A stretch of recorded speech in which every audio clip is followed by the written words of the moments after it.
Get us in. Hey everybody, welcome to our live. This is TRE. Andrew and Alex here. I'm usually on that side of the camera, but today I've been asked to join.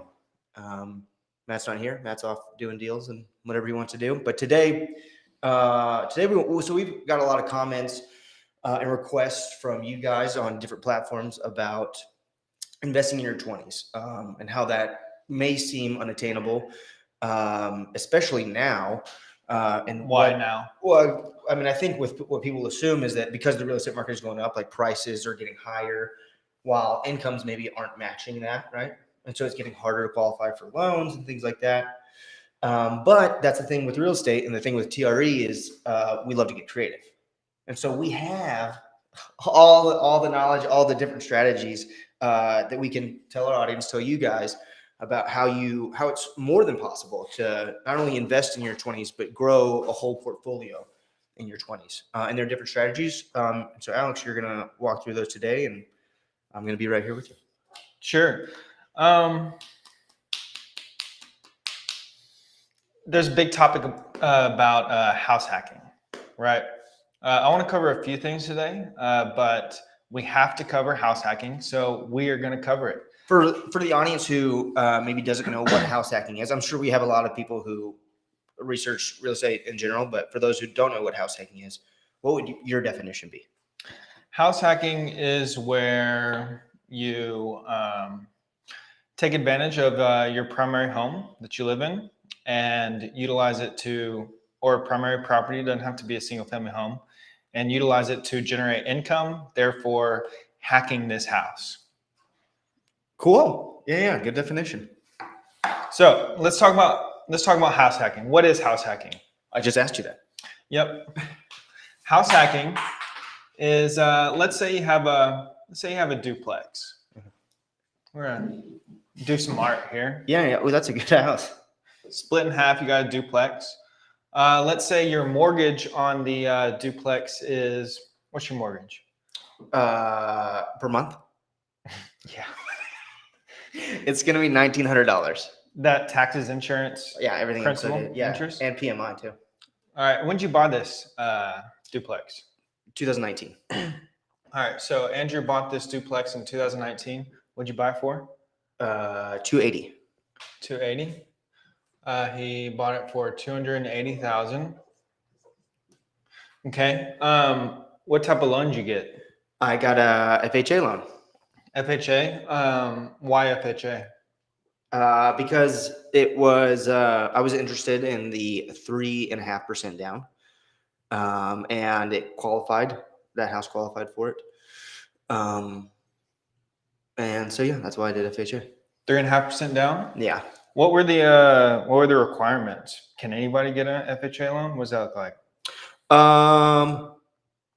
So there was a bit of a tricky issue with me because my first primary I bought with a USDA loan, and that's a government loan. And you have to own your first primary if it's a government loan for at least 12 months before you can get another government loan.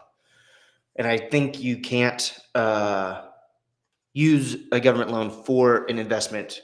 It has to be for a primary residence. So I waited 12 months after I bought that first house in the USDA loan. And then I got the FHA loan and bought it as a primary residence. Cool. Yep. 3.5% down, right? Correct. 9,800. Yeah, it was a little bit more. It ended up being like, I think around 12 with everything for some reason. Well, closing costs and whatnot. Yeah. Origination points. Correct. Okay. So this is part of what I want to cover today, but how'd you get $9,800? How did I get $9,800? Yeah. I have a job. Okay. So you have a job. Yeah. So I worked and I saved. And you save money by budgeting. So smart with my finances. My goal was to continue to buy real estate. My goal is for that for the rest of my life.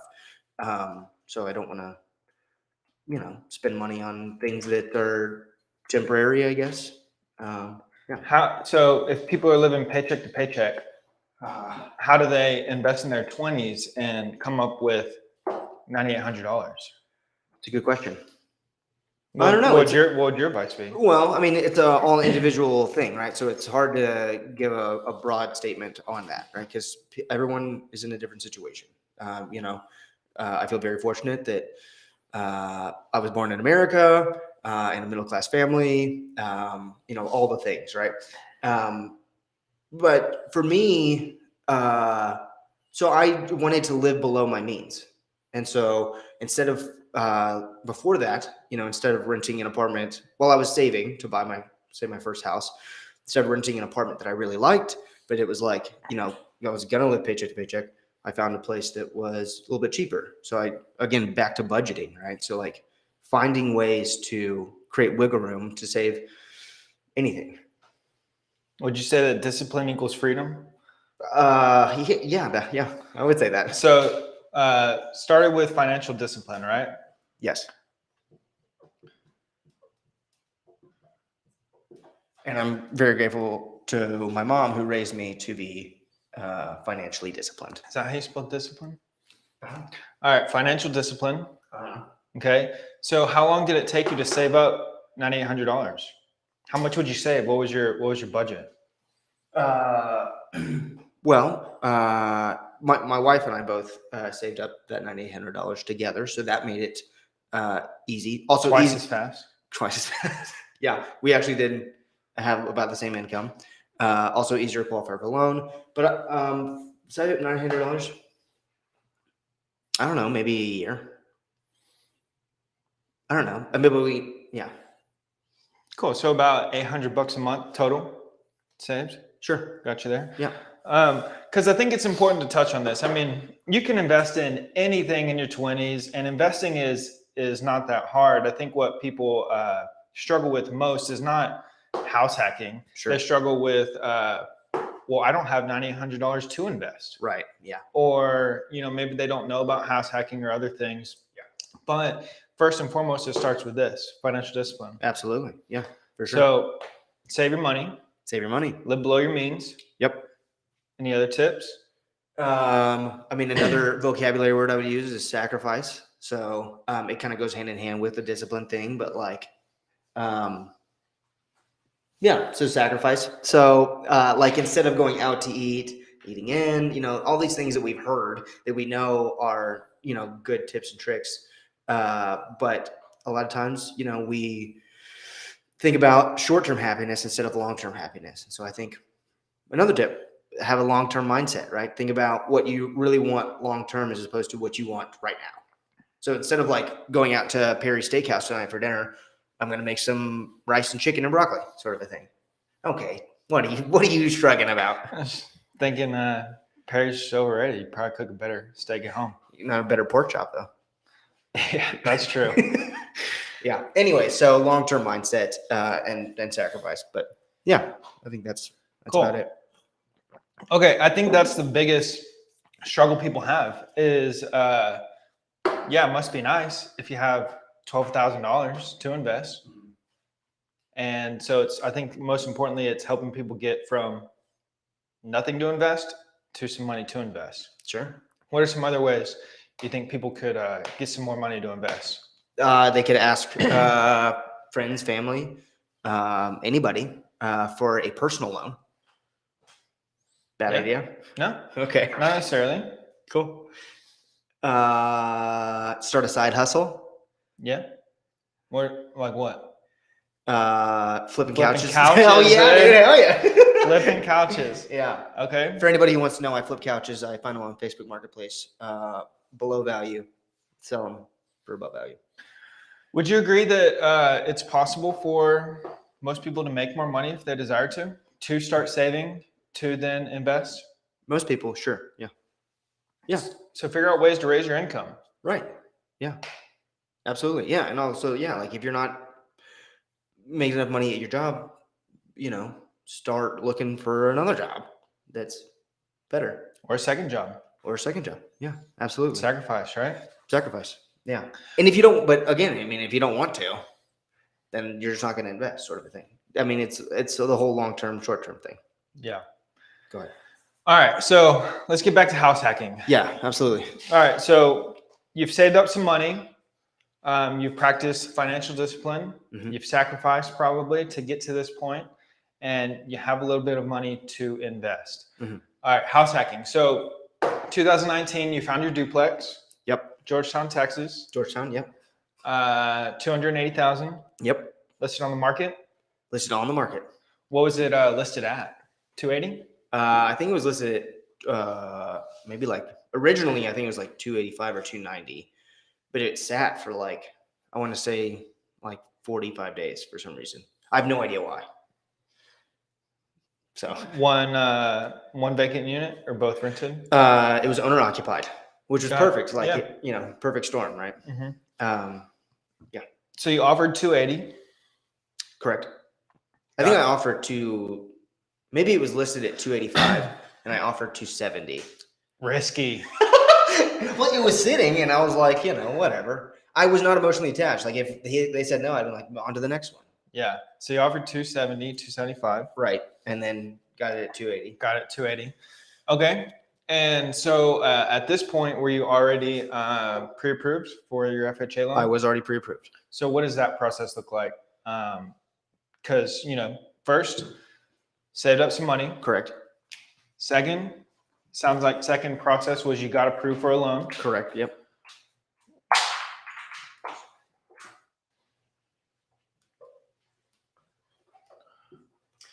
And getting approved for a loan, I found a lender through a referral, and basically just told them my financial situation, and then gave them all my documents, and then they just did the work and told me what I could qualify for. What did they tell you? I think they told me. Well, it also depends on the duplex. So with house hacking, it's like, well, how much income is coming in on one side, if it's going to be owner occupied, and that's how much. Because I guess the difference is what I would have to cover, and that's where I would get approved for. Right.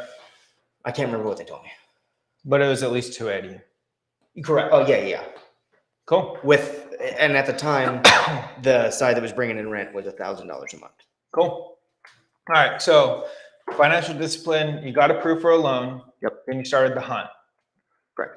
Were you doing this on your own? Did you have a good real estate agent? What'd that look like? I had a great real estate agent. What was his name? His name was Matthew Tefke. All right. Yeah. All right. So what was that process like with you and Matt? With me and Matt, it was fairly easy. I think this is how it should be with all realtors. With Matt, this is how it was. I just told him what I was looking for, and he set me up on a automated whatever those are. Did you know what you were looking for? Not really. I mean, yes, I wanted a duplex. I wanted any kind of small multifamily.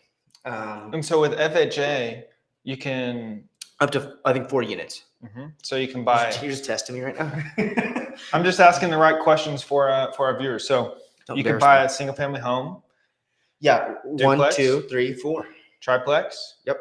Fourplex. Fourplex. Yep. If it's 5 or above, doesn't that get into considered commercial? Yeah. So up to 4 units. So that's what I told Matt. I said up to 4 units, and one of the units either needs to be owner occupied or vacant. Hopefully not more than one. Was that hard to find? It was. I mean, there's very few that qualifies or that has at least that are on market that had 1 unit that was owner occupied or vacant. Mm-hmm. So, yeah. Cool. And how'd you, were you looking in Austin, Round Rock, Georgetown, Cedar Park, Leander? Yeah, all over. Even I was even looking south too. I was looking Buda, Kyle, anywhere. The investment of the real estate was more important than however long it can take me to commute to work. Yeah. But why not? So why the surrounding cities and versus, were you looking in Austin? I wasn't opposed to Austin. Yeah. But I mean, the price point's going to be higher in Austin. At the time, rents have started to go up too in recent years. But at that time in Austin, it was going to be almost impossible to cash flow. If I was going to find a small multifamily at that time, it was going to be really run down. I was going to have to put a lot of work into it. In the surrounding areas, a little bit nicer. So nice. Yep. Okay. So financial discipline, approved for a loan. Yep. You had a great real estate agent, Had a great real estate agent. broker, to help you on the search. Uh-huh. So you know what you're looking for. Yeah. What else did that process look like? After that, it was just like he sent us that one. We went and looked at it that day that we found it, this duplex. And it was just like, I didn't want to wait, right? Because I knew I went and got my eyes on it. And I saw this is it's got good bones, you know? It was a good investment. And so I pulled the trigger and made the offer that day that I found it. And then after that, it was, just the back and forth between the other owner or the seller, excuse me. And then we came to the agreement at 280. Started getting the paperwork lined up. Aside from a vacant unit and or owner occupied, what were you looking for in a deal? What makes it a deal? What were you trying to accomplish? In all honesty, for me, it was just I wanted my living expenses to be lower than what they were. And so with this, I wasn't going to cash flow off one unit by living in one. So my mortgage was $1,900 at the time. The rent coming in was $1,000, which I saw was below what I could get, not compared to the other duplexes on the street or in that area, but it was below what I thought I could get by doing little things. And so I was like, there's room for improvement, room for growth on rent. And moving in there day of, my living expenses were only going to be, or my part of the mortgage was only going to be $900 for me and my wife. And it's like, that was far below what I would find anywhere else for the type of unit that I was going to be moving into. So it's a great deal. Cool. And then, appreciation, all the things that come with real estate. Did you have more than $12,000 saved up? Yes. Do you remember how much you had?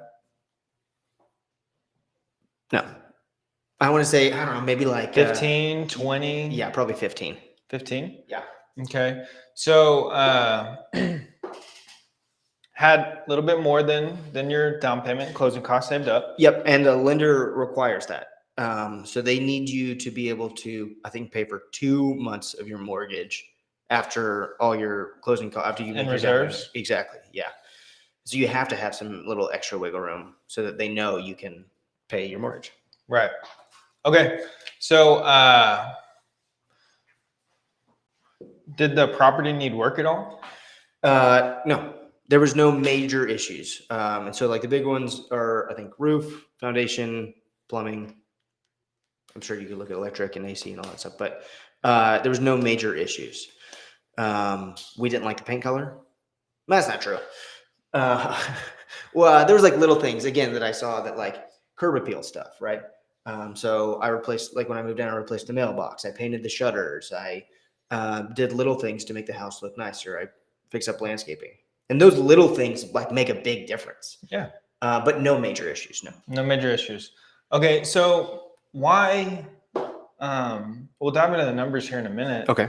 But why real estate? Why not stocks? Why not Bitcoin? Why not Ethereum? Why not, I don't know, investing in anything else? Why real estate? A lot of people, I guess a lot of investors probably can relate when I say this, but real estate's tangible. And that's something that I like in my investments is being able to see it, put my hands on it. I can like wrap my mind around it a lot easier as far as an investment goes. And on top of that, you just look at the course of history, right? And there's like that quote. It's like, buy land, they're not making any more of it. And 90% of millionaires are, made by buying real estate. And so like just historically speaking, real estate is a great investment. Not to say that those other avenues are not good investments, but I feel very confident, more confidence in real estate than I do anything else. Aside from all the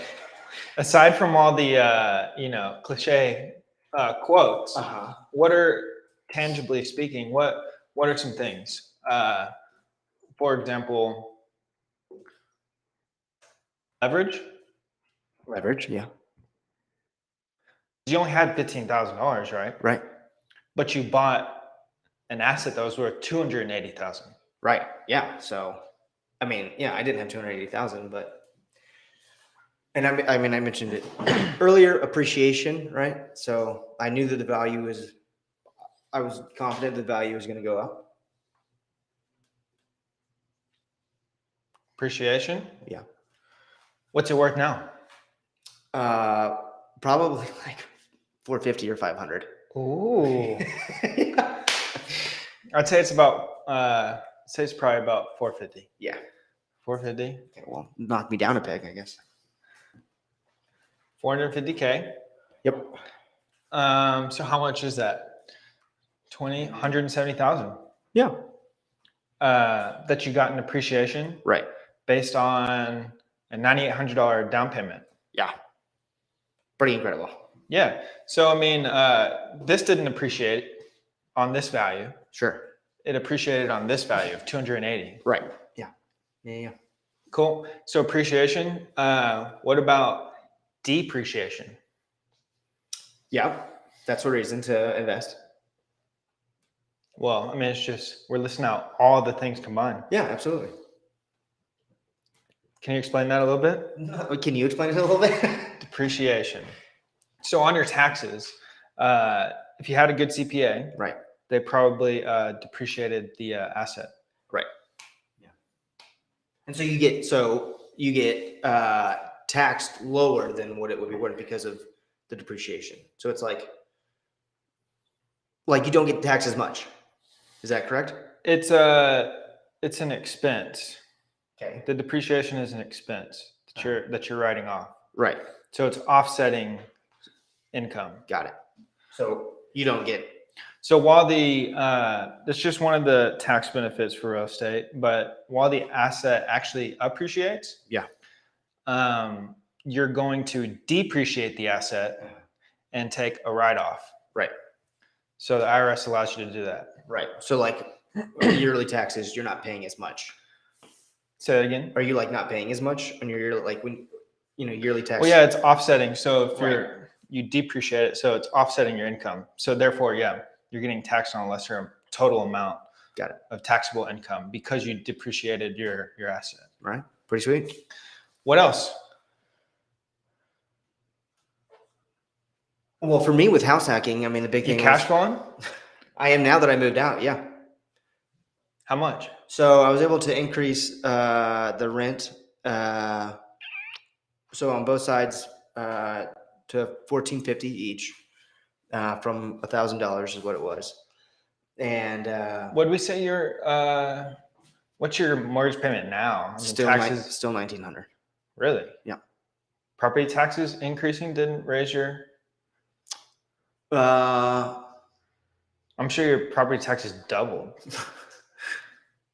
I don't know. I still at $1,900 comes out of the bank account. Huh. Anyways. Okay, so 1,900. Yep. All right, and what is it rented out for? Each side is $1,450, so $2,900. All right, so you're cash flowing $1,000. Yeah. Give or take. Right. Property management. Property management, 7%. Maintenance. I don't know if I'm sure there's a little something here and there, but nothing really. Cool. Yeah. All right, cash flow. Anything else? Did you do a cash out refi on it? Nope. But you could. I could, but I could. If you wanted to. That is what's a cash out refi? Well, the value goes up on a house because of appreciation, and so you refinance after a certain amount of time, and you have a bunch of equity, and so you're able to pull out a good amount of cash from that equity. What's do you know your principal balance still owed? Maybe like 270. I don't know. 270.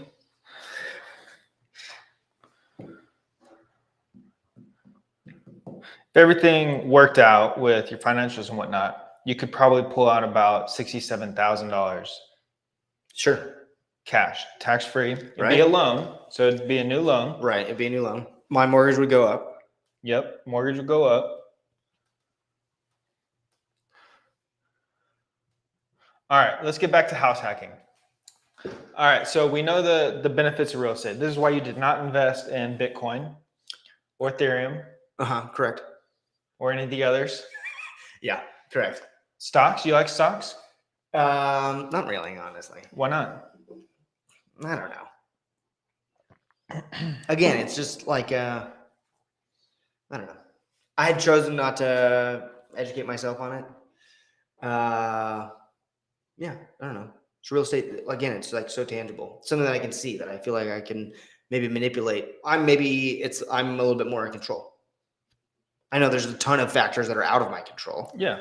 But like, little things, like I said, like with, I was able to increase the rent $450 per month by doing little things.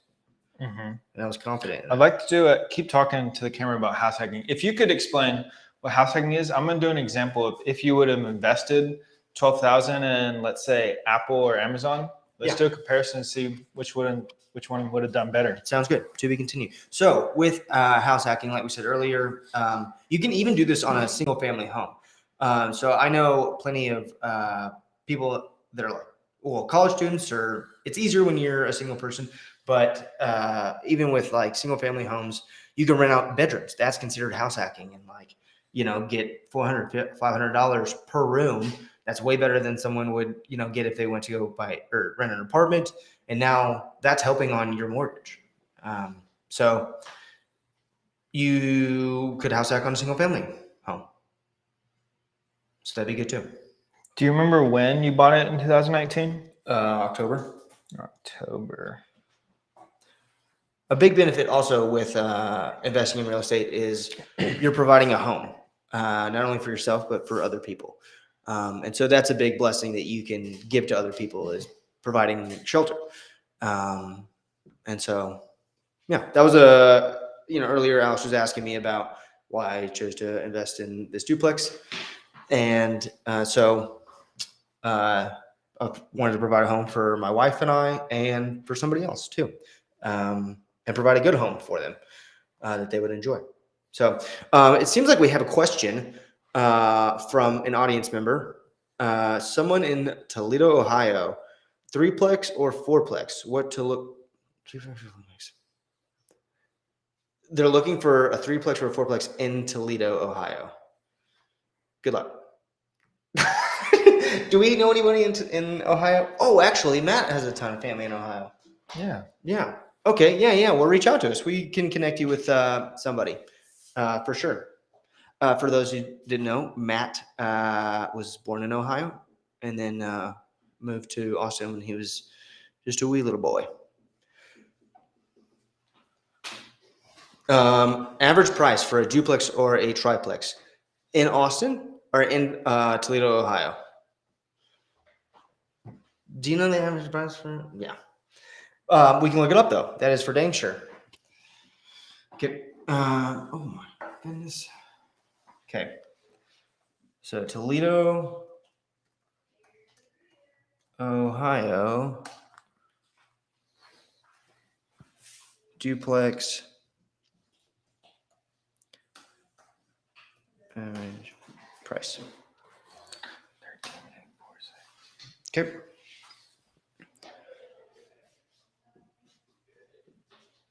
Actually, while I'm looking this up, guys, if you're from another area, if you're not from Austin, comment below where you're from. We'd love to, if we're in that area, we'd love to. I mean, we're looking to expand TRE to every single market in every single place of the world, and so we'd love to connect.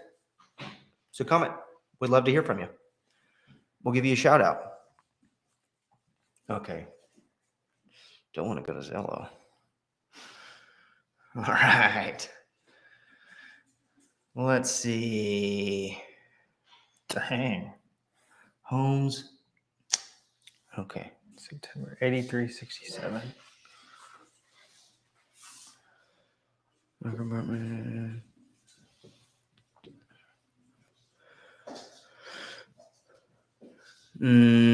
Oh, wow. This is interesting. Medium sold price by no medium sold price. Medium. Okay. Caroline, what's up? Hi. Hey, thanks for tuning in today, Caroline. Caroline Roberts is my big sister. She's 3 years older than me. We have a birthday a day apart. And she's in California. All right.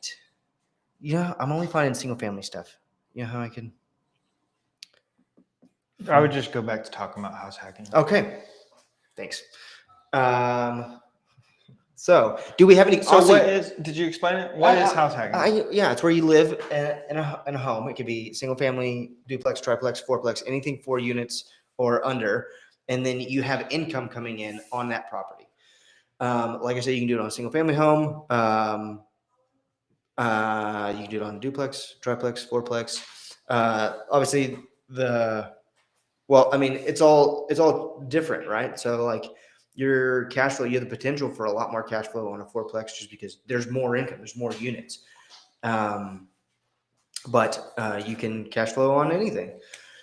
And the more units you have, the more you're able to scale. And then when it's when I wanted to refinance, like say I want to refinance the duplex, a lot of lenders will just look at it as a business now that it's fully rented out. And so it doesn't necessarily depend. I guess it depends on the type of loan and the lender you're talking to. But it doesn't necessarily depend on my income anymore to qualify for that because it's now a business in its own. So yeah. Do we have any questions? I want you guys to comment if you've house hacked before, or if you have any questions about house hacking. We're going to answer them right now. The clock's on. All right. How to find good tenants? Good question. So we mentioned earlier, I have a property manager. I would highly recommend a property manager. The 7% that I pay is like nothing compared to the time that I save on a monthly basis. And also like, listen, I'm not trying to commit tax fraud, okay? And so my property manager runs all the paperwork for me, runs all the numbers, gives me all my paperwork at the end of the year, also protests my taxes for me as far as, the value of the home going up and things like that. They get the phone calls, they collect the rent. It's like, I just cannot describe how valuable a property manager is for anybody at any level. I have a property manager for single family homes, and then for the duplex, and it's incredible. I don't want to go clean a toilet or fix a toilet at midnight. 7% is pretty low management fee. I'd say average probably around 10. Yeah, depends on what market you're in, but yeah. Let's look at this. Let's put the camera over here. Good. It's on it. All right. All right. So if you would have invested, and we could go through many examples like this, and I'm sure there's some stock, maybe Pfizer or something. Gross. That would have rose dramatically. Sure. But Amazon, you would have invested $12,000 in 2019. They did a stock split, so you wouldn't have gotten 129 shares. But looking back, you'd have 129 shares now. Yeah. And today it would be worth $13,846. All right. Net gain of $1,846. Tesla. Had you invested $12,000 in Tesla September 2019, you'd have about 143 shares. And it was at $83.67 a share then. Where are we at? Tesla. Today it's worth. Today it would be worth $97,669 today. Got it. So you would have had a net gain of $85,669. Right. House hacking. $12,000, 2019. Yep. Today, it's worth $170,000. Yep, that's right. Your equity. My equity. Yeah. Good job. All right. Thanks, guys. Good choice. I didn't plan it. Kind of did. Now your tenants are paying down your debt. Yep. So that's everything over there we already mentioned. Right. So you're not getting depreciation with stocks. Correct. you could, I don't know if these are paying dividends or not, but you could get some cash flow through dividends. But good job. Yeah. We could go through many examples like this. I wonder what Bitcoin. I think at this time, 2019, I think Bitcoin was maybe like 5,000. I'm the wrong person to ask. Dollars a Bitcoin. Today it's worth 20. So, you would have quadrupled it. Sure. So that 12,000 would be worth 48,000 now, as of today. Yeah. But still less than. Yeah, real estate is pretty good. Right. Yeah. I told Matt after I bought this duplex that I was ruined. I'm never going to buy a single family primary residence again because it's just incredible, right? That's just proof is in the pudding. And that's a lot of pudding. It is. Yeah. All right. We got another question. If you own a personal house, your investment cash flows, does it affect DTI? I'm a little confused exactly by the question. Do you own a personal house? And can you, who commented this? Samantha, would you mind expanding a little bit on that? I understand half of that question, but would love some context maybe. Yeah, so I mean, I guess when I did buy the duplex, my debt to income ratio changed. Debt went up, but also income went up too, but not as drastically. Yeah, but then as I was able to increase the rent on both sides, income went up. So as far as qualifying for a new loan in the future, that's the way I was able to control it a little bit. There's some other cool things you could do with it. Now that you don't live there, if you wanted to, you could condo it out probably. And maybe you could sell each condo for, I don't know, $295. Yeah, I'm not trying to sell them. I'm just saying. You have multiple strategies. There's a lot of options. Yeah. There's a lot of options. Maybe as a duplex, it's worth $450. Right. But maybe if you condo it out, it's worth how much is it? $545 or something. Yeah, absolutely. Lots of options. Airbnb. I have looked into Airbnb. It's close to the lake out in Georgetown, and so I think that would be a great option. Airbnb. We've made some videos about this on our TikTok. If you guys haven't seen those, go back to our feed and look at those. But there's a lot of benefits to Airbnb over long term. There's a lot more involvement in it, but if you hire a good manager, you don't have to worry about it. But there's a lot more room for higher income with Airbnbs. Any other questions about house hacking, or what are some other ways people can invest in their 20s? There's the main thing here. Well, what you could do, is you could buy it and not live in it. You can buy it, as not as a primary. You don't have to house hack. You buy it, not live in it. You can flip it. You can wholesale some deals, build up some cash to go invest in more properties. There's so many different ways, right? You can buy some stocks if you want to. Right. Buy some Bitcoin, buy some Ethereum, start a business, invest in yourself, invest in your business. Provides a really good return. Yep. And just real estate in general, rentals, Airbnb. You don't even have to buy a house or a property or a duplex to have an Airbnb property. Go rent a property out and then Airbnb it. Yeah. Build up some cash. Airbnb arbitrage. That's what it's called. Yeah, absolutely. What about for someone who doesn't have as much cash or can't qualify for a loan, like investing in a fund or syndication or something like that? Is that doable in your 20s? It would depend on how it's structured. Okay. A lot of them require you to be an accredited investor. Okay. So if you don't have that much cash or can't qualify for a loan, I'd say you may not be able to get in there. There are exceptions for that, and non-accredited people can invest. And it depends on your goals. It depends on the fund or the asset. But I would say you want to try and multiply depends on your goals. But if you're trying to multiply your money as fast as possible, I'd say don't go invest it somewhere where it's going to be locked up for 5 years. Yeah. Or longer. Yeah. But I would say first what you need to do is build up your income. Get more money. Right. Learn how to wholesale some deals. Partner with us. Bring deals to other people. They'll pay you for those deals. Figure out a way to raise your income. Yeah. Practice financial discipline. Yep. Sacrifice, live below your means. Save cash to invest. Yep. If you're out there wholesaling deals, if you're a real estate agent out there, you basically just have a job, right? If you stop wholesaling deals, you stop getting income. You stop showing houses and representing clients, you stop getting income. And you need to start investing this earned income that you get so that it can start bringing you passive income that will pay you for the rest of your life.